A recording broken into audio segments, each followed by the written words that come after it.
Hi, welcome to day 18. Today we're going to be reading Genesis 47, verse 28 to 31, Genesis 48, Genesis 49, and Genesis 50. Let's get started.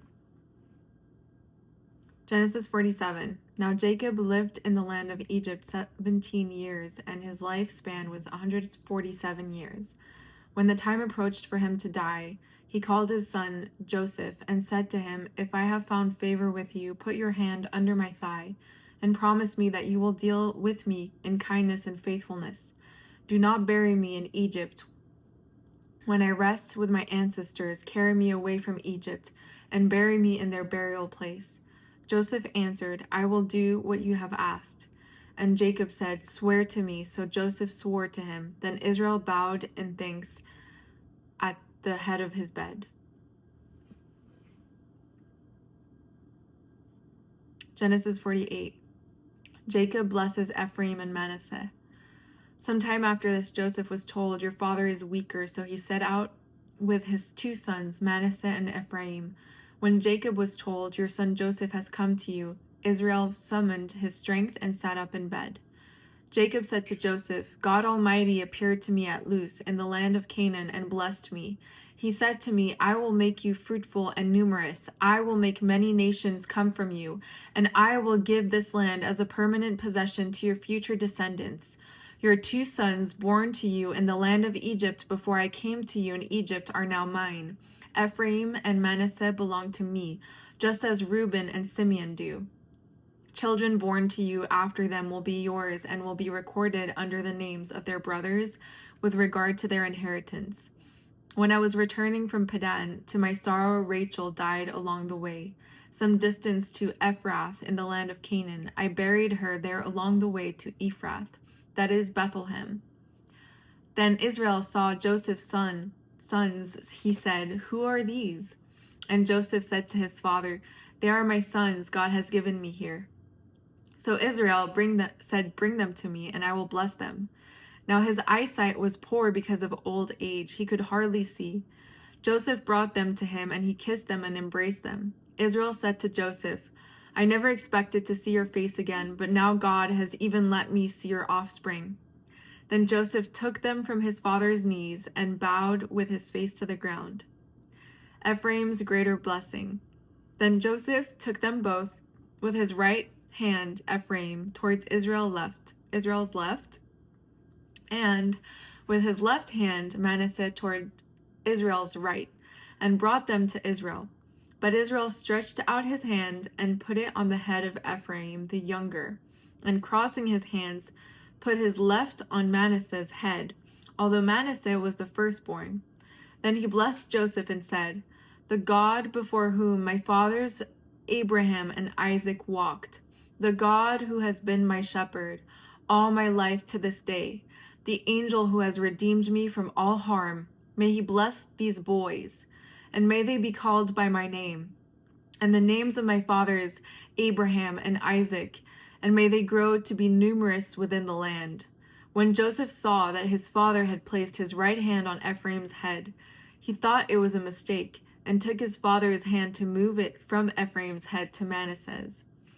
Joseph said to his father, "Not that way, my father. This one is the firstborn. Put your right hand on his head."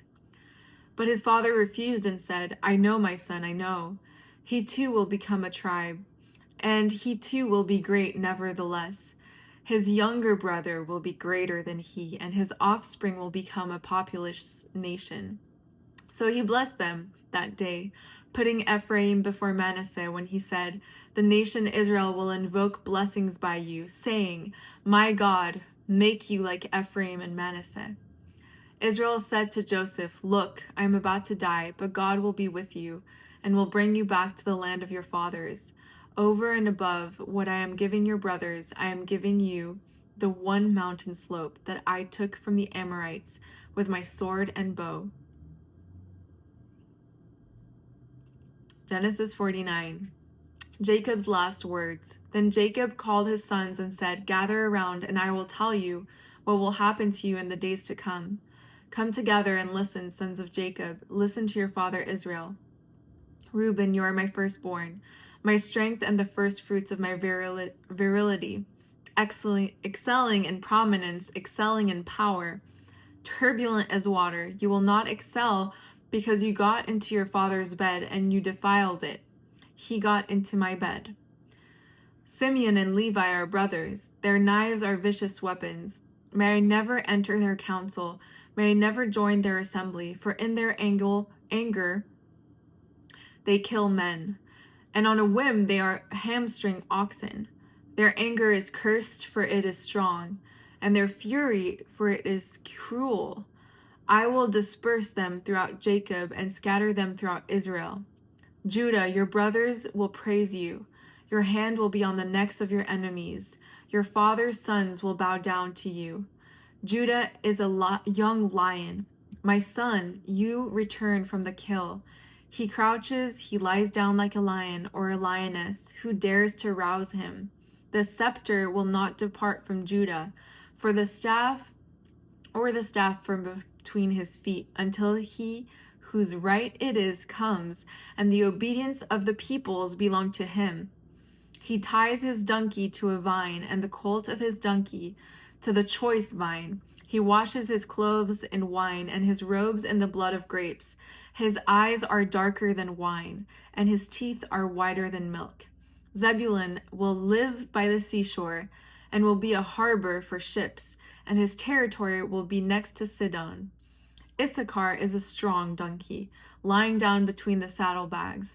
He saw that his resting place was good, and that the land was pleasant, so he leaned his shoulder to bear a load and became a forced laborer. Dan will judge his people as one of the tribes of Israel.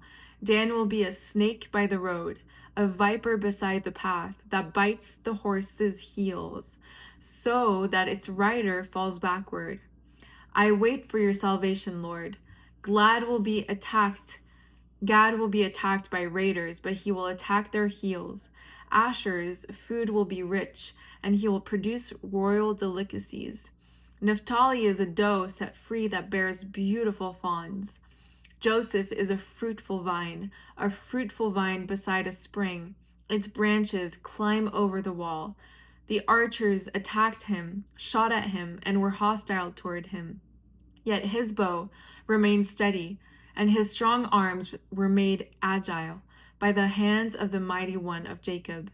By the name of the shepherd, the rock of Israel, by the God of your father who helps you, and by the Almighty who blesses you with blessings of the heavens above, blessings of the deep that lies below, and blessings of the breasts and the womb. The blessings of your father excel the blessings of my ancestors, and the bounty of the ancient hills. May they rest on the head of Joseph, on the brow of the prince of his brothers. Benjamin is a wolf. He tears his prey. In the morning he devours the prey, and in the evening he divides the plunder. These are the tribes of Israel, 12 in all. And this is what their father said to them. He blessed them, and he blessed each one with a suitable blessing. Jacob's burial instructions. Then he commanded them, I am about to be gathered to my people. Bury me with my ancestors in the cave in the field of Ephron the Hittite. The cave is in the field of Machpelah near Mamre in the land of Canaan. This is the field Abraham purchased from Ephron the Hittite as burial property. Abraham and his wife Sarah are buried there. Isaac and his wife Rebekah are buried there. And I buried Leah there. The field and the cave in it were purchased from the Hittites. Then Jacob had finished giving charges to his sons. He drew his feet into the bed, took his last breath, and was gathered to his people. Genesis 50, Jacob's burial. Then Joseph, leaning over his father's face, wept and kissed him. He commanded his servants who were physicians to embalm his father. So they embalmed Israel. They took 40 days to complete this, for embalming takes that long. And the Egyptians mourned for him 70 days. When the days of mourning were over, Joseph said to Pharaoh's household, If I have found favor with you, please tell Pharaoh that my father made me take an oath, saying, I am about to die. You must bury me there in the tomb that I made for myself in the land of Canaan. Now let me go and bury my father, then I will return." So Pharaoh said, "Go and bury your father in keeping with your oath." Then Joseph went to bury his father, and all Pharaoh's servants, the elders of his household, and all the elders of the land of Egypt went with him, along with all Joseph's family, his brothers, and his father's family. Only their dependents, their flocks, and their herds were left in the land of Goshen. Horses and chariots went up with him. It was a very impressive procession. When they reached the threshing floor of Atad, which is across the Jordan, they lamented and wept loudly. And Joseph mourned 7 days for his father.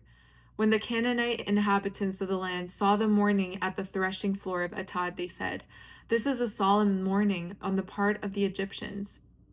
Therefore the place is named Abel Mizraim.